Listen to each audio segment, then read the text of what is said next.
देर लगी होगी भागवत में? 1 मिनट। लेकिन उस भागवत को सुनने से ब्रह्मा ब्रह्मा हो गए, सनत कुमार हो गए। और वही भागवत जब वेदव्यास जी को सुनाई गई तो वेदव्यास जी वेदव्यास हो गए। और जब उन्होंने सुनी और उसका प्रचार किया तो उनके यहां शुकदेव जी पधारे। इसलिए भागवत में मन लगाना पड़ता है, और मन लगाने का सबसे अच्छा उपाय संकीर्तन है। भागवत कोई बहुत साधारण से नहीं लिख दिया गया कि 18,000 श्लोक बस गणपति ने लिखे और वेदव्यास जी ने बोले और बहुत भागवत बन गई। ऐसा नहीं हुआ, इसका बहुत शोधन हुआ। और जब परिष्कृत होकर के जो सामने फल निकला वो वेदव्यास जी द्वारा रचित श्रीमद् भागवत था। लेकिन फिर भी उसमें रस नहीं था। जब शुकदेव जी पधारे और शुक ने अपनी चोंच से इस भागवत के फल के रस को बाहर निकाला, तब जाकर के आपको और हमको पता चला कि भागवत है क्या। और भागवत के बहुत सारे फल मैंने अपने प्रत्यक्ष रूप से देखे हैं। हरिहर सेवा संस्थान पिछले 13-14 वर्षों से भागवत करता आ रहा है। और मेरी भागवत मेरे घर के ठाकुर जी से शुरू हुई थी, जो आज आप सब लोगों के मन में विराजमान ठाकुर जी तक पहुंची है। इसलिए भागवत को परिष्कृत होने में बहुत समय लगा है। जैसे वामन अवतार में भगवान ने वामन का अवतार लिया और जब पैर को ऊपर बढ़ाया तो वो पैर ब्रह्मलोक तक पहुंचा और उस पैर के अंगूठे को अपने कमंडल के जल से धो करके ब्रह्मा जी ने पुनः कमंडल में रख लिया। और जब भागीरथ ने प्रार्थना की तो ब्रह्मा जी ने उस कमंडल को टेढ़ा किया, लेकिन गंगा के उस प्रवाह को धरती पर लाना बड़ा मुश्किल था। इसलिए शिव की आराधना की गई और शिव ने उसे जटा में धारण करके फिर इस धरती पर आपकी और हमारी मुक्ति के लिए भेजा। ऐसे ही जब भगवान ने शब्द का अवतार लिया तब उस शब्द विग्रह के चरण को गुरु रूपी ब्रह्मा ने अपने अध्ययन रूपी कमंडल के जल से धोया और अध्ययन रूपी कमंडल के जल को वापस ज्ञान बना करके उस कमंडल में धारण किया। और जब भागीरथ प्रयास हुए मुक्ति के लिए, आप जैसे लोग जब भागीरथ बने तो उनकी प्रार्थना से ब्रह्मा ने उस ज्ञान के कमंडल को तिरछा किया और शुक रूपी वक्ता ने उसे मस्तक पर धारण करके शब्द रूपी धारा से आपके हृदय में विराजमान कर दिया। कथा बहुत सिमिलर है। ये भी गंगा है और वो भी गंगा है। वो गंगा इस लोक में तारती है और ये गंगा इस लोक और परलोक दोनों में तारती है। फर्क इतना है कि वो गंगा जल की गंगा है और ये गंगा रस की गंगा है। कहते हैं कि गंगा के द्वार पर जाएं और उसमें स्नान करें तब हमें मुक्ति मिलती है, लेकिन भागवत की गंगा एक ऐसी गंगा है कि जब व्यक्ति मुक्ति की आशा को भी छोड़ देता है तब ये गंगा घर में पधारती है। लोक की उस गंगा तक जाना पड़ता है, लेकिन परलोक की ये गंगा घर में पधारती है। इसलिए ये गंगा ज्यादा बड़ी है।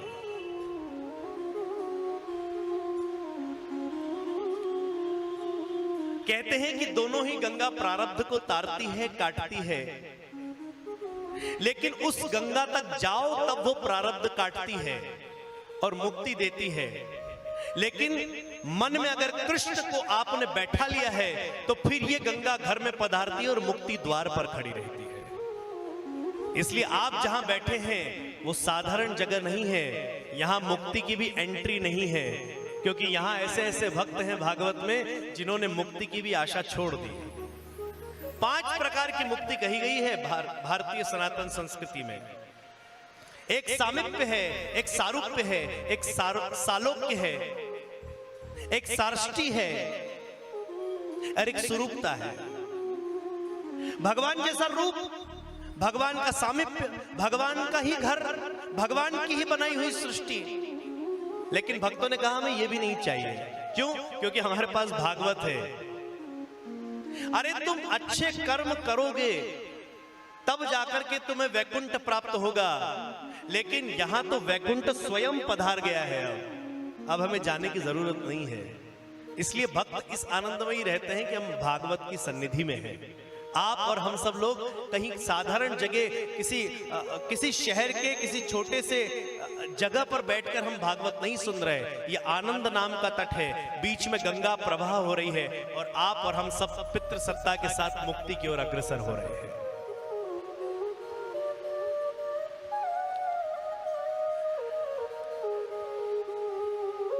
भागवत के दो विषय हमने लिए, रुचि और नीति। प्रवेश करते हैं, इसलिए मैं थोड़ी भूमिका आज भागवत की बना देता हूं। मैं जानता हूं कि आप सब लोग बहुत थके हुए हैं। सुबह 6 बजे से काका जी ने सबको उठा दिया है और सब लोग दौड़े हैं, इसलिए मैं ज्यादा भूमिका नहीं बनाऊंगा। लेकिन फिर भी प्रवेश करना है तो भूमिका की आवश्यकता है। भागवत के विषय लिया है हमने रुचि और नीति, और भागवत की एक कथा से मैं इस विषय को ले रहा हूं और आगे इस कथा में आगे बढ़ेंगे इसी विषय के साथ। भागवत में एक राजा है उत्तानपाद। उनकी 2 पत्नियां हैं, सुनीति और सुरुचि। सुनीति का बेटा है ध्रुव और सुरुचि का बेटा है उत्तम। कथा आप सब जानते हैं। राजा के पुत्र नहीं था, सुनीति ने कहा सुरुचि से विवाह कर लीजिए। सुरुचि से उत्तम पैदा हुए, बाद में सुनीति के बाद से ध्रुव पैदा हुए, और आगे कथा बड़ी, वो आगे आएगी तब मैं आपको सुनाऊंगा। लेकिन रुचि और नीति हमारे जीवन में, उत्तानपाद, ध्रुव और उत्तम हमारे जीवन में आज भी कैसे प्रासंगिक बने हुए हैं। मनु का वो वंश आज भी हम मनुष्यता में है, कैसे भागवत ये बताती है। उत्तानपाद कहते हैं मेरे जैसे व्यक्ति को जो डिसीजन नहीं ले सकता ठीक से। घर में एक व्यक्ति जरूर होता है जो डिसीजन नहीं ले सकता। उससे काकी जी कह दे तो वो काकी जी की भी बात मान ले, और भतीजी कह दे तो वो भतीजी की भी बात मान ले। बेटी कह दे तो वो बेटी के साथ भी है, और पत्नी कह दे तो वो पत्नी के साथ भी है। ऐसा व्यक्ति कहलाता है उत्तानपाद, जो अपने खुद के डिसीजन नहीं ले सकता, अपना डिसीजन मेंटेन नहीं है।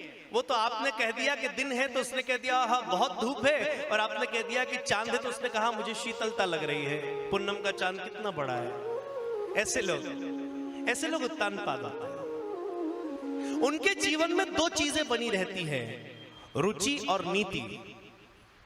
और उत्तानपाद रुचि और नीति दोनों को मेंटेन नहीं कर पाता है। जो सेल्फ डिसीजन नहीं ले सकता वो मन के काम करने में भी घबराता है। जो सेल्फ डिसीजन नहीं ले सकता वो बड़े काम करने में भी घबराता है। वो खुद की रुचि के काम करने में भी घबराएगा कि पता नहीं कोई मुझे कुछ कह दे, और नीति का काम करने में भी घबराएगा कि पता नहीं घर वाले कल से कह दे कि तुम बड़े नीतिवान बनते हो। ऐसे व्यक्ति होते हैं उत्तानपाद, और उनके पास हमेशा 2 चीजें रहती है, रुचि और नीति। और आप और हम सब लोग उत्तानपाद ही हैं। अपना सेल्फ डिसीजन हमारे पास है ही नहीं, हम कंफ्यूज्ड हैं बहुत। इसीलिए हम रुचि और नीति में घूमते रहते हैं। लेकिन धर्मशास्त्र कहता है कि अगर रुचि नीति के ऊपर है तो जीवन में फिर विडंबनाएं बनी रहेगी। लेकिन नीति रुचि के ऊपर रख दी है आपने तो फिर जीवन में ध्रुवता आ जाएगी, अटलता आ जाएगी, सिद्धता आ जाएगी। कथा कहती है, बहुत गंभीरता से सुनना, क्योंकि चौथे दिन से उत्सव शुरू होगा। जब कृष्ण पधार जाएंगे तो जीवन में फिर ना नीति की आवश्यकता है, न रुचि की आवश्यकता है, न भक्ति की आवश्यकता है, न प्रसाद की आवश्यकता है, न वैकुंठ की आवश्यकता है, न नारायण के चरणों तक की आवश्यकता है। वहां तो कृष्ण पधार गए। इसलिए 3 दिन कथा बहुत परिष्कृत करती है व्यक्ति को। और ये 7 दिन की कथा ही क्यों रखी गई है, ये भी मैं आगे आपको बताऊंगा कि 7 दिन ही क्यों है, और 7 दिन में भी 7 गांठ का ही बांस क्यों रखा गया है। जो मुक्ति का प्रदाता है हमने बांधा है, वो 7 गांठ का ही क्यों है, ये विषय में रखूंगा, लेकिन पहले रुचि और नीति को समझ लीजिए, क्योंकि रुचि और नीति के साथ ही हमको कथा में आगे बढ़ना है अगले 7 दिन। अगर रुचि कथा में रही तो यह कथा पुण्य फल प्रदान करेगी और नीति के मार्ग पर चलने के लिए आपको बाध्य करेगी, आगे बढ़ाएगी। लेकिन अगर कथा में रुचि नहीं रही तो सारी नीतियां फेल हो जाएगी और फिर हम वहीं के वहीं रह जाएंगे जहां हम हैं। और उसको शास्त्र कहता है पुनरपि जननम पुनरपि मरणम पुनरपि जननी जठरे शयनम। दुनिया का सबसे बड़ा अगर कोई नरक है तो गरुड़ पुराण कहती है वो माता का गर्भ है। और आप और हम सब लोग 84 लाख योनियों को पार करते हुए माता के उस बड़े गर्भ से बाहर निकल चुके हैं। उन 9 महीनों में 2 महीने उल्टे लटके रहे, सर नीचे और पैर ऊपर, ऐसे हाथ जोड़े। पुंसवन संस्कार हुआ, तब बुद्धि आई और हमने भगवान से प्रार्थना की कि प्रभु जब चले जाएंगे बाहर, प्रसव हो जाएगा और हम बाहर जीवन जिएंगे ना, तो केवल और केवल तेरा नाम लेंगे, बाकी और कुछ नहीं करेंगे। लेकिन जैसे ही बाहर आए तो रुचि नीति पर हावी हो गई और वो नीति जो गर्भ में हमने बनाई थी वो नीति फेल हो गई। भागवत कहती है नीति हमेशा पहले फेल होती आई है, लेकिन जब बाद में वो जीतती है तो फिर उसे ध्रुव मिलता है, अटलता मिलती है। इसलिए रुचि और नीति को समझना बहुत आवश्यक है। मैं क्षमा चाहता हूं, मेरी कथा थोड़ी गंभीर हो जाती है, मुझे लाग लपेट नहीं आती, मेरी गुरु ने सिखाया नहीं मुझे। सीधे सीधे कथा में जाओ।